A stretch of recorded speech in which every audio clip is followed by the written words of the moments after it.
Hey Gemini, this is for October of 2024. This was excessive. So the first card that was beneath the surface is the Eight of Wands. You have so much going on. Like the energy is insane. I don't know if it's because of Jupiter being in Gemini, and Jupiter is a very expansive. So there's a lot coming at you, a lot going out. It seems like there's more coming in than coming out. Like as you can see here, it kind of looks like these leaves. They kind of look like, you know, the action lines.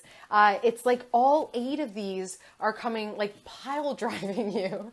And the thing with the 8 energy is that we're in a universal year 8 in numerology. We've been in 8 energy all year. So you're really seeing and feeling the effects of 8. I don't know about you, but I have run into so many people from my past this year. They're coming back up. I'm doing deep dive explorations when it comes to power and karma. It's been huge when it comes to money, like, and financial flow. Like, this is the most rich I've ever felt, but not financially. Like, it's a very interesting energy, and that's exactly what's going on for you beneath the surface. This was also very much pushed down.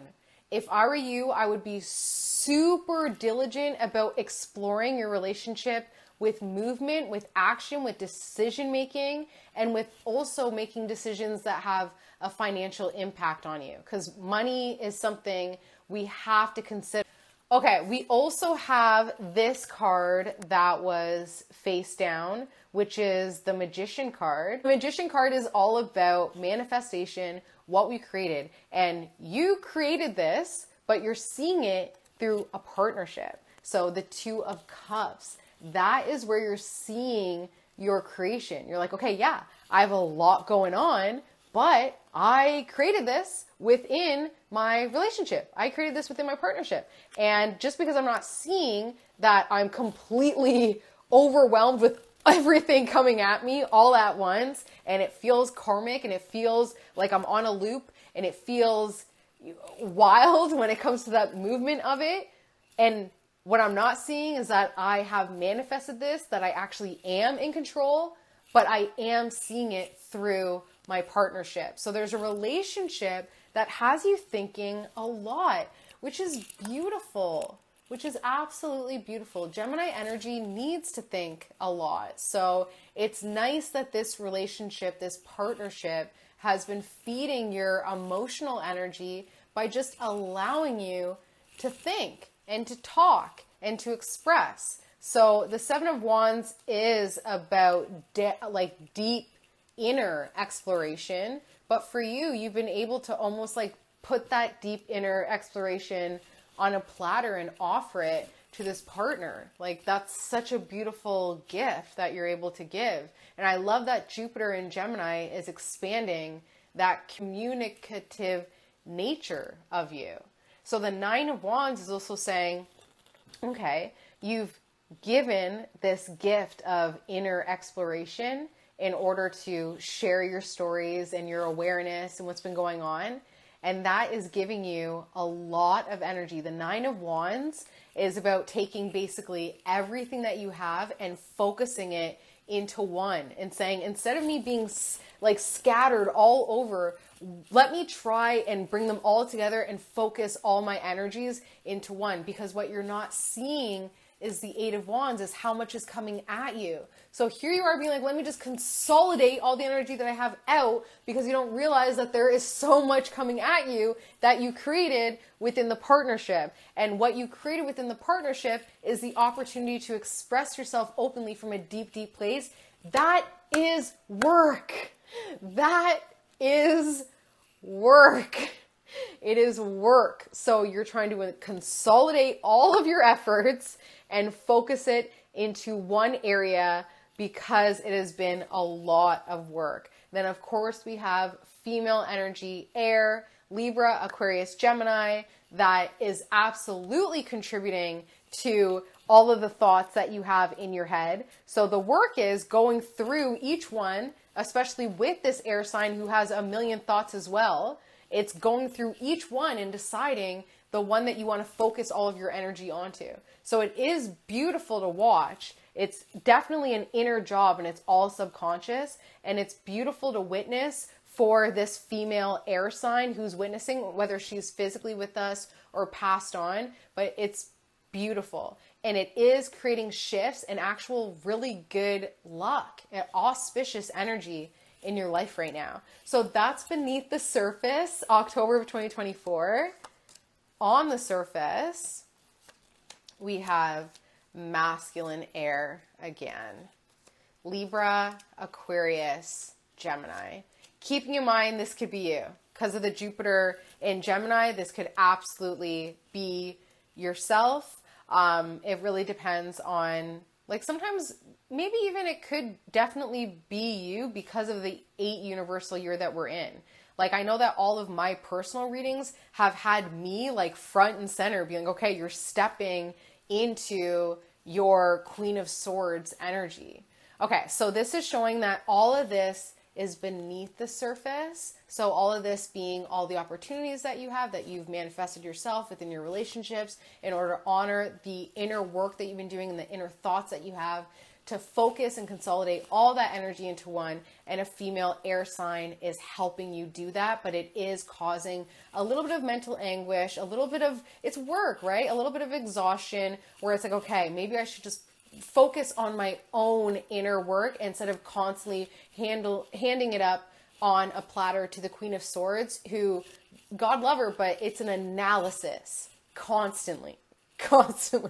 And I'm realizing more and more, some people do not want to be analyzed all the time. Like, they actually like hate that. So, okay, so that's beneath the surface, but on the surface level, we have the King of Swords. So this is the opposite, I guess you could say. It's the masculine energy to the feminine beneath the surface. So the feminine Queen of Swords is very opinionated, but when you think about feminine energy, the voice has a different impact. It's higher, it's softer, it's gentler. So the Queen of Swords delivers messages just like the King of Swords, but the Queen of Swords does it through a softer frequency, a gentler frequency, and the King of Swords, it's a harsher one because it's masculine, because it's more actionable. Queen of Swords, the action is within how you're thinking, changing how you think. But with the Queen of Swords, it's saying, all right, gust of wind, change direction. So the King of Swords is saying, all right, I see what's going on beneath the surface with the feminine energy, that you have mental anguish because you've been doing all the thinking when it comes to your inner work. You've been offering that up on a platter to her to do the analysis. Now it's about changing the gust of wind and creating a shift in direction. Four of Wands is harmonious new beginnings when it comes to family. One thing about the Four of Wands in this beautiful deck is that it has the ebb and flows of a home life. In the Rider-Waite deck, it's just the Four of Wands is just like happy, and like it's like the family just like so happy, and that's fine, but let's get real. The beauty of home and family is that there's ups and downs and you love through it. Like that's the whole point. So you're finally seeing through a new lens, seeing the beautiful new beginnings and harmonious new beginnings of being within a home sphere, but you're also honoring the ebbs and flows of those emotions. And your reputation, your public image is front and center right now. So maybe you had a reputation growing up of not having a harmonious home. Well, now you're creating that harmonious home. You were able to analyze it with the Queen of Swords, say this is what I did not have. But now the King of Swords says, all right, it's October. We talked about it all year. You found where you lack power. You found where you have power. We've been talking about it since Jupiter went in Gemini. Everybody's talking about all their shit all the time. You know what I mean? We talked about it. Now, how can we create the catalyst of change? And sometimes the catalyst of change, I notice in my air energy, the catalyst of change is me just deciding I'm going to hire a therapist so I can always be talking about it. It's not I'm changing everything right now. No, I'm changing a small aspect of my day-to-day by talking to a professional about how I'm feeling. Like, and that is a catalyst of change that ends up being a King of Swords type impact because it's a gust of wind. You're communicating differently, but it is a change. So your reputation wants you to first analyze with the Queen of Swords what your reputation is. How do people view you? What is your reputation? Honestly, how do people view you? Because right now, this harmonious new beginning at home, it's weighing and it's almost like clutched on your reputation. Because if you don't think that you are worthy of it based on, you know what I mean? Like, I'm getting married, but I have a reputation of being like promiscuous. You know what I mean? Like, you want to really analyze it so you can then create the big gust of wind change that steps you into your highest masculine form, right? Or your best form. And your reputation, it ends up being the obstacle and the aid, because you only know who you are based on this contrast to the outside world, right? Like, are you all these things? This is the obstacle and the aid to this. Beneath the surface, one thing that Gemini energy does not like is to feel foolish. So the foolish energy is beneath the surface. This ends up ruling you, not wanting to look dumb, not wanting to be wrong. It can end up being a trap, right? So all you're thinking about is the Four of Cups. So that four energy, once again, that is trapping, I guess, or surrounding the King of Swords. There's Four of Wands and then Four of Cups surrounding the King of Swords. So the Four of Cups is about emotional honesty and emotional security. Saying, all right, we got the ebbs and the flows within the new beginning and the harmonious family life. But all I'm thinking about are the emotional ebbs and flows. All I'm thinking about is, can I emotionally handle this? Because Gemini energy never gets bored. And that should tell you everything. That means that they are adapting a lot. And with the adaptations, some things get left out, like off the original script, right? So keeping in mind, Gemini energy is constantly almost hoping for boredom, so it'll be a catalyst, but fearing it as well. So the frequency that you're on is the Three of Wands, which is beautiful. It shows that you are achieving so much and you should be so proud of yourself. You're taking advantage of the Jupiter and Gemini transit. But family and friends, there's a decision that has to be made when it comes to communication.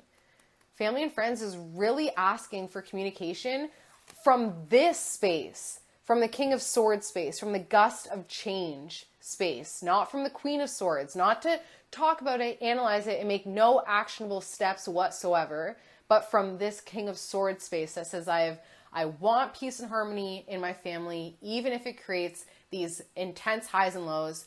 I don't want to get bored, and I'm not going to get bored because I'm going to honor every ebb and flow of my relationship with my family, and that will sustain my entertainment, basically.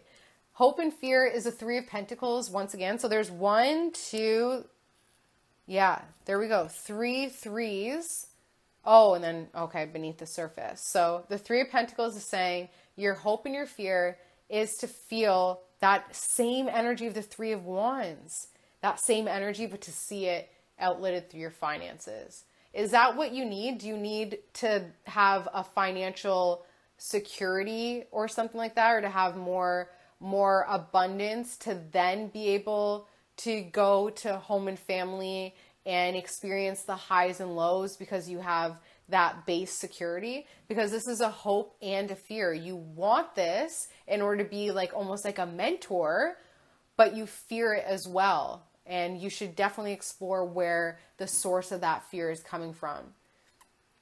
All right, so your outcome, Gemini, for October 2024 is the Nine of Swords. So yeah, a lot of your thoughts weigh in quite heavily. You're going to try to find a way to conceal yourself from that, to try and hide yourself from that, because you're shifting now. You're no longer offering these deep thoughts on a platter to the Queen of Swords. You want to start to actually do something with it. So with that transition, it is going to lead to the Nine of Swords, which is like, hold on, can I do this on my own? Can I handle this on my own?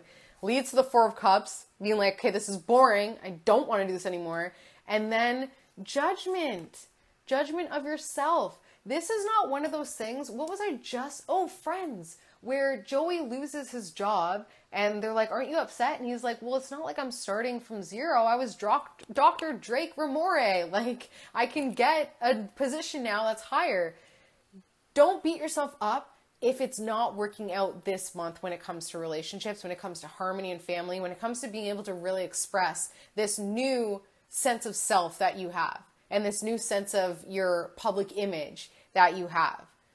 Don't allow the judgment to derail you. Use it as an opportunity to step back, because it will get boring and you're going to want to cut. Whatever. It is what it is. You can just get right back onto the horse for sure. But utilize the Queen of Swords. Don't dive back in, but utilize her ability to really softly analyze what your thoughts are when it comes to this new beginning, when it comes to home and family. All right, Gemini, I hope you have an amazing month. And as always, if you would like a personalized reading, the link is below. I hope to connect, and I will see you next month. Bye.